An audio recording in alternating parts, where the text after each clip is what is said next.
দেশের বর্তমান যে পরিস্থিতি, সেই পরিস্থিতিতে একটি রাজনৈতিক শক্তির উত্থানের জন্য আমার রাজপথে থাকা প্রয়োজন, ছাত্র জনতার কাতারে থাকা প্রয়োজন। আমি মনে করেছি যে আমার সরকারের থেকে আমার সরকারের বাইরে রাজপথে আমার ভূমিকা বেশি হবে এবং আমার বাইরে যারা আমাদের সহযোদ্ধা রয়েছেন তারাও এটি চান এবং সেই প্রেক্ষিতে আমি মূলত আজকে পদত্যাগপত্র জমা দিয়েছি। আমার যেই দুইটি মন্ত্রণালয় ছিল, তথ্য ও সম্প্রচার এবং ডাক, টেলিযোগাযোগ এবং তথ্য প্রযুক্তি, দুইটি মন্ত্রণালয়ের দায়িত্ব থেকে আমি। আসসালামু আলাইকুম।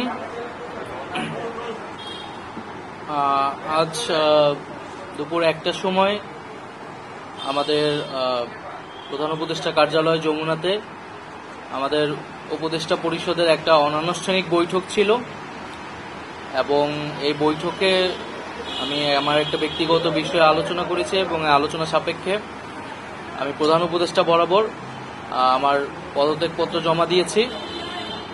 আমার যেই দুইটি মন্ত্রণালয় ছিল, তথ্য ও সম্প্রচার এবং ডাক, টেলিযোগাযোগ এবং তথ্য প্রযুক্তি, দুইটি মন্ত্রণালয়ের দায়িত্ব থেকে আমি ইস্তফা দিয়েছি।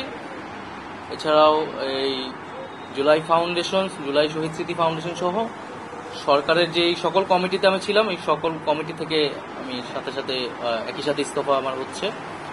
তো মূলত একটি গণ অভ্যুত্থানের প্রেক্ষিতে 8ই আগস্ট আমরা গণ অভ্যুত্থানের প্রতিনিধি হিসেবে প্রথমে 2 জন এবং পরবর্তীতে আরও 3 জন অন্তর্বর্তী সরকারে দায়িত্ব নেই অন্যান্য উপদেষ্টাবৃন্দের সাথে।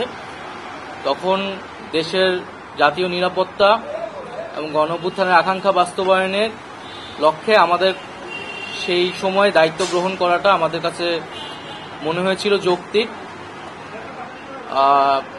গত 6.5 মাসের প্রেক্ষিতে সরকার কাজ করছে, হয়তো আমরা আশানুরূপ ফলাফল এখনো পাইনি, কিন্তু আমার কাছে মনে হয়েছে যে সরকারের একটা স্ট্যাবিলিটিতে সরকার এসেছে এবং ব্যক্তিগতভাবে সরকারের বাইরে যে দেশের বর্তমান যে পরিস্থিতি, সেই পরিস্থিতিতে একটি রাজনৈতিক শক্তির উত্থানের জন্য আমার রাজপথে থাকা প্রয়োজন, ছাত্র জনতার কাতারে থাকা প্রয়োজন এবং আমরা যে গণতান্ত্রিক পরিবর্তনের আকাঙ্ক্ষা করি, সেই আকাঙ্ক্ষার জন্য এবং আমার যে গণ অভ্যুত্থানে যে ছাত্র জনতা অংশগ্রহণ করেছে সেই শক্তিকে সংহত করতে আমি মনে করি